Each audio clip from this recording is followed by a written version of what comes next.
La tragédie qui ébranle le Québec au grand complet. L'appel au 911 pendant que le feu est pris. Côté violence conjugale, je pense qu'il faut serrer la vis. Les faits divers avec Maxime Delan. Bonjour. Salut Benoît. Et ça, c'est quoi? Il y a des fois, là, dans l'horreur, là, puis on en parle, toi et moi, là, dans la criminalité, dans la violence, dans la...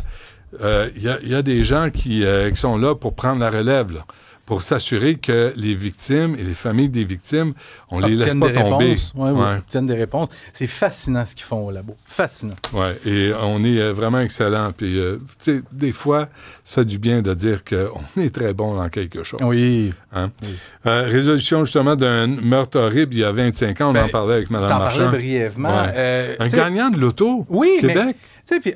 Je sais pas si... Loterie, en tout cas. La loterie. Ouais. Là, c'est peut-être la Mini ou Banco. Je sais pas, c'est les deux ça, je connais. Ou chez les Mohawks. Il y a des lotos, là. Ça existait-tu à l'époque? Ben oui, en 2000. Ben oui, qu'est-ce que tu penses? Okay. Mais tu sais, on entend souvent... À l'époque, il y a 25 ans, faut que j'arrive, en l'an 2000. Sacramouille, à l'époque, en l'an 2000. Pas venu ici de me faire taper sa tête! Là, à l'époque... Non, OK, bon. Mais tu sais, on entend souvent... J'avais 2 ans à l'époque. Oui, mais c'est l'an 2000.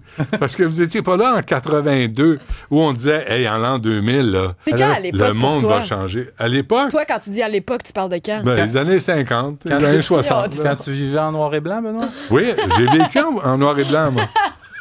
Et ça me permet d'apprécier les couleurs. On manque de temps. Pas du tout. OK. On dit souvent, Benoît, que la justice a le bras long. Tu sais, c'est une expression qui est un peu galvaudée des fois, mais on dit aussi que le crime parfait n'existe pas. Les douaniers, souvent. quand il faut. C'est vendredi, hein? Ah oui, c'est vendredi, oui. Gardez pour le dernier sujet. D'accord. Mais on a un super bel exemple en ce moment que le fait que la justice a le bras long. Écoute, ça fait un quart de siècle que ce meurtre-là a été commis. Quel coup de filet de la part des enquêteurs de la Sûreté du Québec qui ont arrêté au cours des dernières heures une femme de 63 ans pour le meurtre de Louis Valentine, commis il y a 25 ans. D'abord, qui est Louis Valentine? Louis Valentine, là, c'est un gars bien normal qui fait ses petites affaires. Il habite à Laval. Il s'achète des billets de loterie de temps en temps. Puis à un moment donné, en 1999, il gagne un lot de 210 000 $ à la loterie. En argent d'aujourd'hui, c'est l'équivalent de 350 000. Fait que lui, il déménage à Trois-Rivières. Il est vu vivant pour la dernière fois à l'été 2000 chez des amis. Après, il n'y a plus personne qui le voit. Ça prend quand même quelques mois avant que ses proches signalent sa disparition aux autorités. Mais ce qu'on apprend, c'est qu'après avoir remporté le gros lot, Louis Valentine est tombé en amour avec une escorte. Et après l'avoir complètement lessivé, cette escorte-là en question l'aurait poignardé à mort avant de découper son corps en petits morceaux, de faire congeler les morceaux et ensuite de les enterrer tout près du cabanon à l'arrière de la résidence de Louis Valentine à Trois-Rivières. J'ai pas beaucoup d'informations à savoir qu'est-ce qui a fait débloquer l'enquête. Assurément, on va l'apprendre au courant du procès.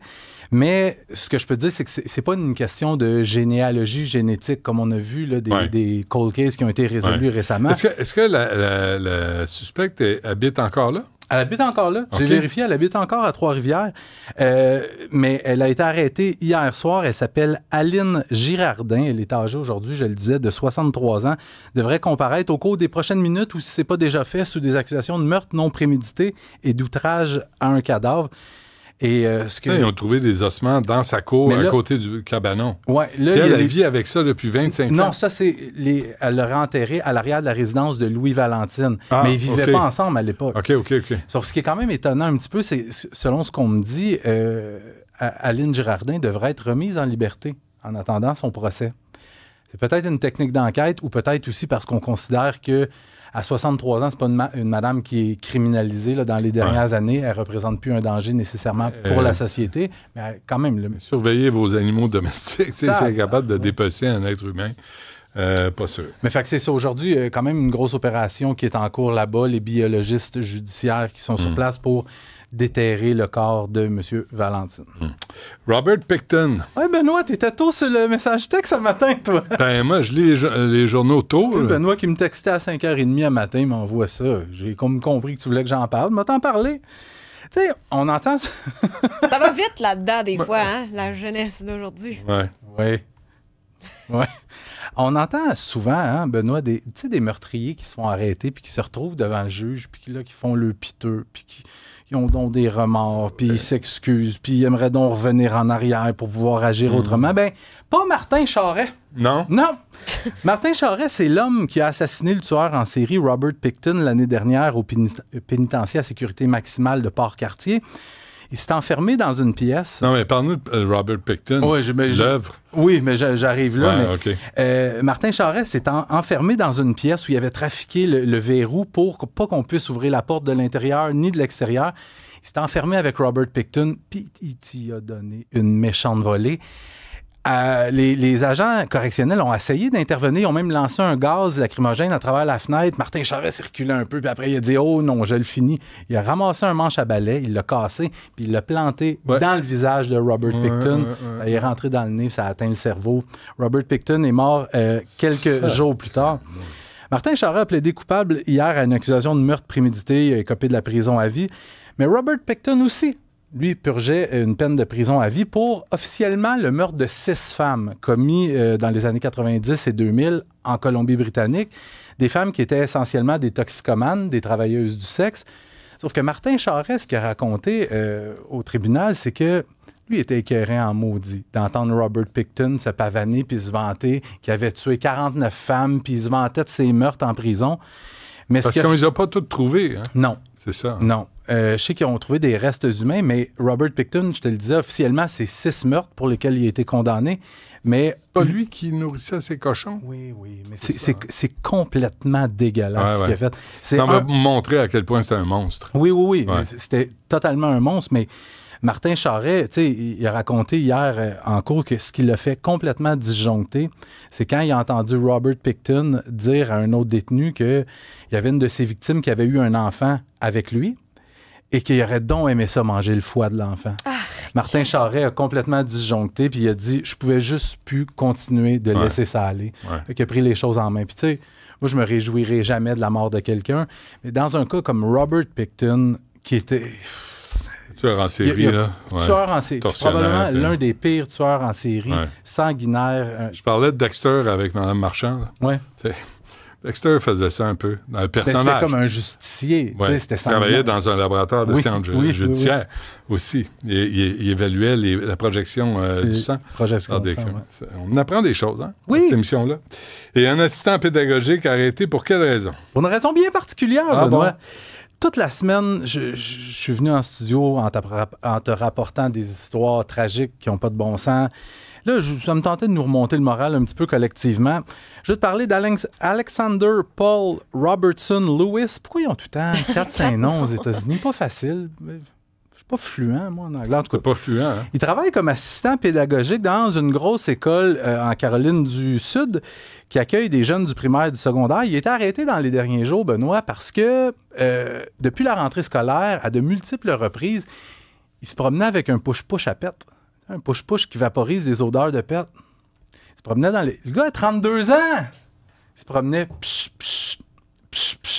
Et là, ça se mettait à sentir la marde dans l'école. Ah, c'est un vaporisateur d'odeur de pète. Ça sentait le kéka. Et là, le problème... T'es pas sûr, hein? Le problème, c'est que... C'est lui, ça? Oui, chic type. Ah, il l'a senti, hein? Regarde ça, la grandeur des yeux. L'affaire, c'est que... Il dit, oh boy! Quand il faisait ça... T'as-tu ses pètes à lui? Non! Qui encapsule lui-même, dégueulasse. Là, il vissait vite, là. Mais l'affaire, c'est qu'il y a eu beaucoup d'enfants qui ont été aux prises avec des nausées, des maux de tête, des problèmes respiratoires.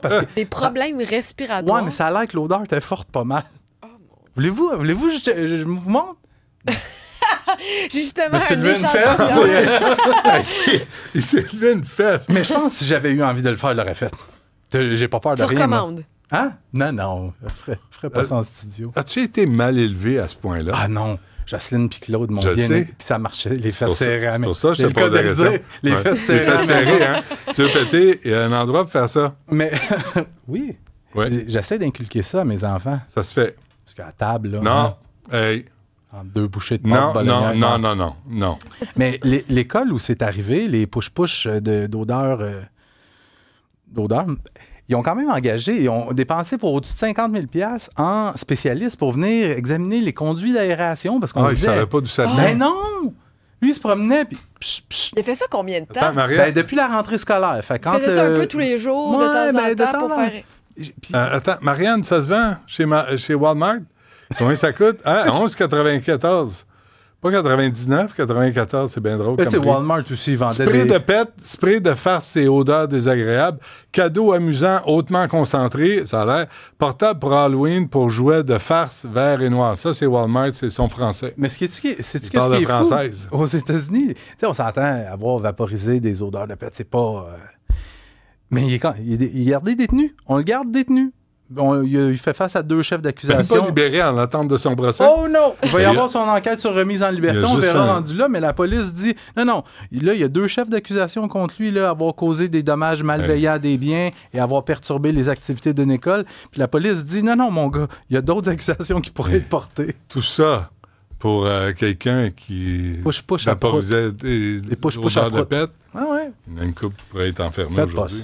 Faites pas ça. Bon, parfait. Tu passes un bon week-end? Ben, toi aussi. Toi aussi, Sybelle? Ben, Parfait. je te le souhaite aussi. Porte-toi bien. Vous êtes fin. Puis pas de pète à la table. Ça, il y a des limites. Trace la ligne. Ça marche pas. D'accord. Merci. À lundi.